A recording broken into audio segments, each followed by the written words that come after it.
you came here to party, gon' put your hands up. If you wanna get it started, gon' put your hands up. All my ladies in the front, all my thugs in the club. If you looking for some love, gon' put your hands up. Hands up, hands up, hands up, hands up. If you came here to party, gon' put your hands up. All my ladies in the front, all my thugs in the club. If you looking for some love, gon' put your hands up. Good evening and welcome to the Stephen Knight Show here on Indie 104 iRadio LA. As always, I want to thank you for joining us tonight. We are live with the latest in sports, fashion, music, and of course movie reviews. Now tonight we welcome Michael K. Williams, who has continued his role as executive producer for the project Unjust Justice, the Jimmy Roseman tapes. Then in Hot Topics we're weighing in on the latest and last presidential debate, plus more on Mary J. Blige's messy divorce to her ex-husband Ken Duke. All that and much more. Plus, on our Artist Spotlight, we feature the talented Rytious. I want to remind you, we're all over social media, Facebook, Twitter, Google+, Instagram, and, of course, our official website, thestephennightshow.com. You can also join our VIP members mailing list by going on our Instagram page, The Stephen Knight Show. Now, I told you this before, I say it each week, but we want to win this. We're nominated for the 2016 Hottest Entertainment Awards. We're nominated for Hottest Online Radio Show. So please go to atlhottest.com and vote for the Stephen Knight Show. Also, while you're there, vote for your boy, Stephen Knight. I'm nominated for Future Rising Superstar. We definitely appreciate you. And listen, when we come back, Chika and Adam, are going to tell you what's going on in the world of movies. Right back after this.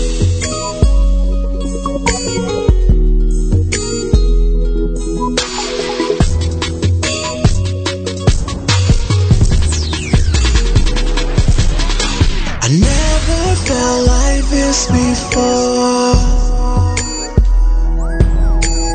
This life feels incredible.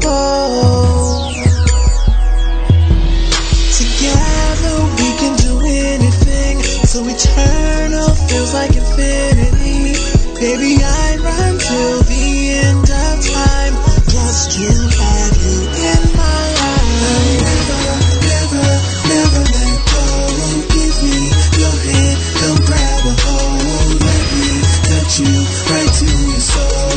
Let's do it together, make it last forever. Let's let it be for all eternity. Till the ends of the earth, I will follow you, girl. Love you forever, forever, forever. Of the earth, I will follow you, girl. Girls have come and they have gone, but no one compares to you alone. Yeah. So baby, I'm trying to make you see our future feels like a fantasy. No doubt this love is here to stay. I know you feel the same way. Never let go. Give me your hand, come grab a hold. Let me touch you right to your soul. Let's do it together, make it last forever. Let's let it be for all eternity. Till the ends of the earth, I will follow you, girl. Forever, forever, forever. Till the ends of the earth, I will follow you, girl. Today I found to be everything you thought you'd ever need. I love you forever, I love you forever. Girl, I love you forever, forever. I promise I'll always be true. Can't nobody do it like you. I love you forever. I love you forever. Girl, I love you forever. I love you forever. Never let go. Give me your hand, come grab a hold. Let me touch you right to your soul. Let's do it together, make it last forever. Let's let it be for all eternity. Till the ends of the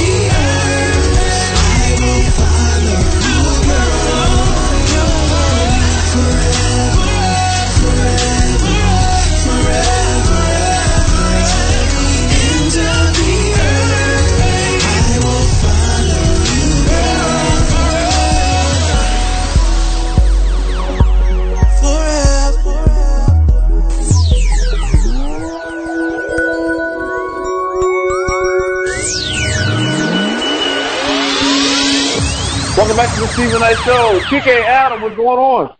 Hey, brother. How's it going? It's going well. That's good. Good weekend? Great weekend. I visited the I'm sorry, Adam. Go ahead. Oh, no problem. No, I didn't do too much. I just took it easy. It's been warm here the past week, but it got a little chilly this weekend. So, but we're still pretty good fall weather. Yeah. Just kind of took it easy. Absolutely. No complaints here. It's been pretty warm up, in this area. We took a dip on Saturday, though. I guess winter is coming.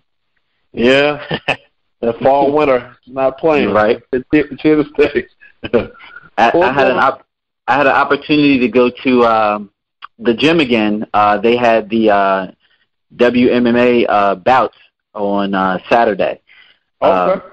Did some coverage there for Conversations with Chike Evans, nice. And invited Mr. Jake Skelly to come on the show. So he's going to come on the show and talk about his gym and the sportsmanship of MMA fighting. So I'm excited about that.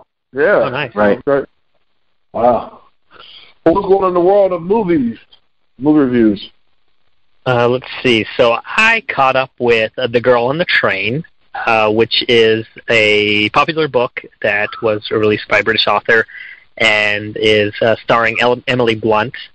And it's about a girl who's kind of gone through a divorce, and she rides on this train every day, and she looks at this household and sees this happy couple. And over time, something happens to the woman, and she kind of becomes involved with this case of this girl that disappeared. So it's a mystery movie in that sense, and it was done pretty good, or pretty well. I kind of liked it. It kept you guessing throughout who did what. The book was really popular, and my only comment is that it kind of fell apart a little bit in the end, and in that sense it became kind of what I would call a Lifetime movie in that sense. So it kind of became a little more predictable, a little bit cliche, but Emily Blunt, who we've seen in Sicario, and she did an amazing job in that, and she was first known from Devil Wears Prada as the other secretary that works at the office. She does an amazing job playing this kind of alcoholic divorcee that's life is falling apart, and she does an amazing job. But overall, I think it's a good movie. If you read the book, you'll probably enjoy the book a lot more. There's a little more depth to it. This follows along the line of the Gone Girl movie and the Gone Girl book, in that sense that you're trying to figure out what happened to this relationship, what happened to this couple. But it's something that you can also kind of wait to see. Is it as good as Gone Girl? So, unfortunately, I haven't seen all of Gone Girl. I watched the first about 20 minutes, and then something happened and I couldn't finish it. So I really want to finish it. But I'll say this, just because I know everyone said Gone Girl was so good, that it's probably not as good as Gone Girl. Okay. But it's fine. Emily Blunt, again, she does an amazing job. And you do if you're looking for kind of one of those mystery movies where you're trying to figure out what happened to this person, then this is a good one along the lines. But otherwise, you can kind of hold off until it comes out on Blu-ray or online. Okay. Right. I actually saw, it was a limited release movie called Mr. Church. Mr. Church was released in theaters, but it was limited release, and normally when they do a limited release movie, if it doesn't make the money that they were expecting out of the theaters, they pull it from the theaters and send it to DVD. So Mr. Church was one of those movies, and I believed, in my opinion, it slipped through the cracks. So Mr. Church stars Eddie Murphy, Britt Robertson, and Natasha McElhone. And I'm just going to say, if you're looking to see Eddie Murphy the way you normally like seeing Eddie Murphy, this is not going to be the film for you if that's what you're looking for. Eddie Murphy is in his drama bag in this movie, and it is excellent in my book. I take it that Eddie's flexing his chops. He's probably shopping around for projects at this point because he can, because he's Eddie Murphy. He's made his money. He has enough money. He's not taking jobs now for the money. He's doing it for the sheer art of it. In this movie, he shines as Mr. Church. So Mr. Church is about a woman who finds that she is diagnosed with stage 4 cancer, and this movie takes place in the 70s, and she has a lover who winds up dying, but in his death will, he leaves her money to be taken care of for 6 months, because the doctors told him before he died that she had 6 months to live. And she has a small daughter. And Eddie Murphy comes in and he's the cook. And the condition is that the cook cooks all meals for the mother and the daughter for the 6 months until the woman passes. Well, 6 months morphs into 15 years. And now Eddie Murphy's character, Mr. Church, becomes integrated into the family. Again, you know, I told you last week about the 13th had me tearing up. This movie had me tearing up as well. I am an artist who loves other artists and loves sheer artistry. And this movie, on the writing level, it killed me. The story killed me, and the acting killed me. This is a straight-to-DVD. Check it out. Treat yourself. Eddie Murphy in a drama. Didn't that movie just come out? It did. But that's the business. If it comes out in the theater and they don't make the money that they were looking for in the box office, then they send it straight to DVD. And it happens to a lot of movies that way. Some movies come straight from the film festival circuit straight to DVD. This is why what Nate Parker did with The Birth of a Nation was so dynamic. This is why many years ago when the Blair Witch Project came out, it was so dynamic because it went against the odds. They went from the indie world, the film festival world, to major distribution in the theaters. Then on to great success with DVDs, because the route is you maybe do a film festival circuit, and then you go to theaters if you're so lucky, and then from the theaters it goes to the airlines, and then from the airlines it'll go to DVD, and then from DVD it goes to cable. Okay. Wow. Yeah, I saw that. I was shocked that it didn't do better, because the trailer looked very good, but. And it was a wonderful movie. Eddie Murphy really, really shined. He shocked and surprised me. But we always knew he had chops like that from Dreamgirls. He was good in Dreamgirls, and also got a nomination for Dreamgirls. But this movie, he's actually starring in. He is the star in this movie, and he's shining. Nice. Okay. All right, so did you see anything else, or what's coming down the pipeline?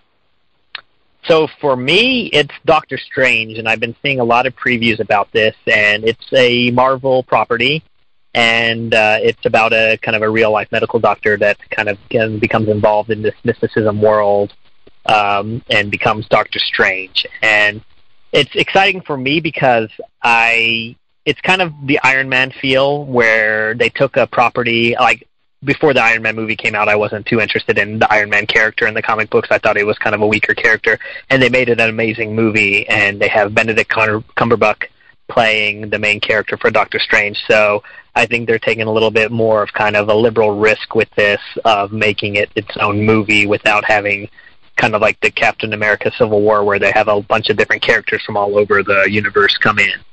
So that comes out soon, and that's pretty much high on my list. Yeah, that's pretty much the movie that's going to kick off the holiday season as far as movies are concerned. And we're now getting to the point where the Oscar contenders are going to start coming out. So it should be pretty interesting to watch. And I'm pretty much interested in Doctor Strange as well. Me being a Marvel geek from 8 years old, I read the comic books. And there is a feature film that Marvel released about Doctor Strange. It's an animated film, and it was pretty hard hitting. Like it wasn't one of your cookie cutter cartoons. It was pretty dark. So if you're into that, check that out. It's animated. Marvel put it out for Doctor Strange. Check it out. I would suggest watching that before this film comes out.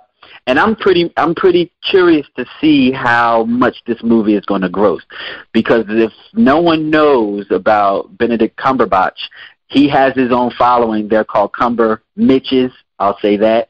and there's a whole bunch of them. So I'm sure they're going to come out to support this movie in drones. So this movie may make money just on the sheer fact that he's in it. Correct. Yeah, Okay. I agree. Nice. All right, guys. Well, listen, as always, thank you so much for keeping us in the know. Have a great week. We'll talk this Monday, okay? Chica, Absolutely. Yes, sir. All right. When we come back, it's A-Rod Sports.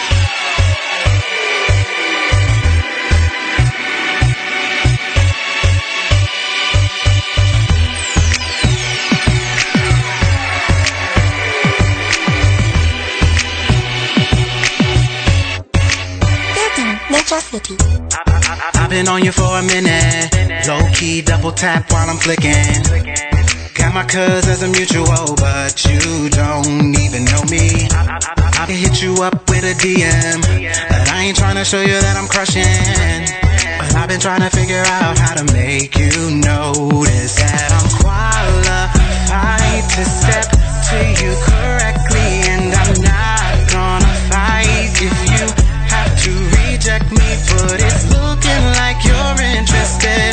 Heard all that from my cousin. Is she telling me the truth? Cause I'm really feeling you. Tell me what you wanna do. Tell me what you want, oh yeah. Tell me what you need, oh yeah. Tell me, do you got a man? Is he good? Can he do it to you just like me? Now come on, baby, tell me. Tell me, oh yeah. Tell me if you wanna rock with a nigga. Tell me if you wanna ride with me. Now we've been talking for a minute. So tight, feel like you could be my fitted.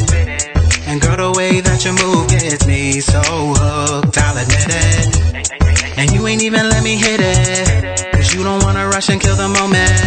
But you ain't gotta worry about a thing, I promise, girl, that I'm qualified to step to you correctly. And I'm not gonna fight if you have to reject me, but it's looking like you're interested. Can't deny what your heart says. If it's telling you the truth, girl, you know what to do, cause I'm really feeling you. Tell me what you want, what you want.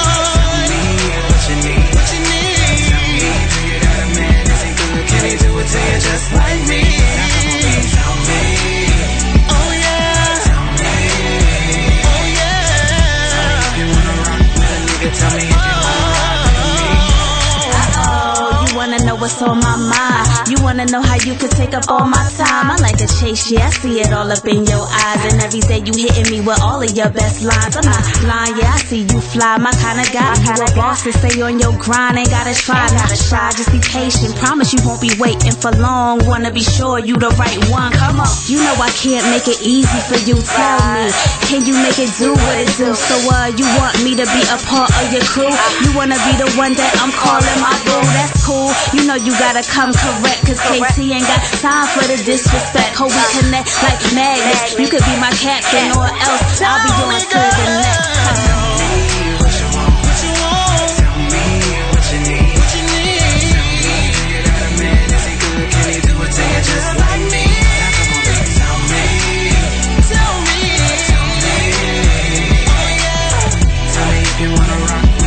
Tell me if you wanna ride with me.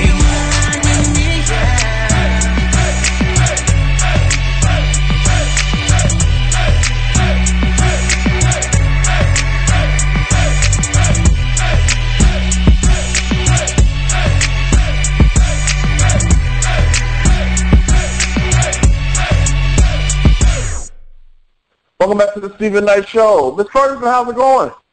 Everything's going great. Stephen, what's going on? Not much. How was your weekend?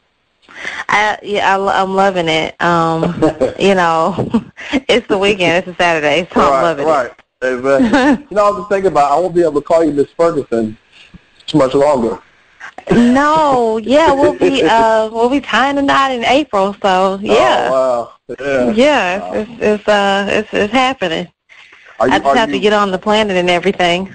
Well, I mean, we're planning. I mean, it's going okay. We're planning. I'm just not as proactive as I should be.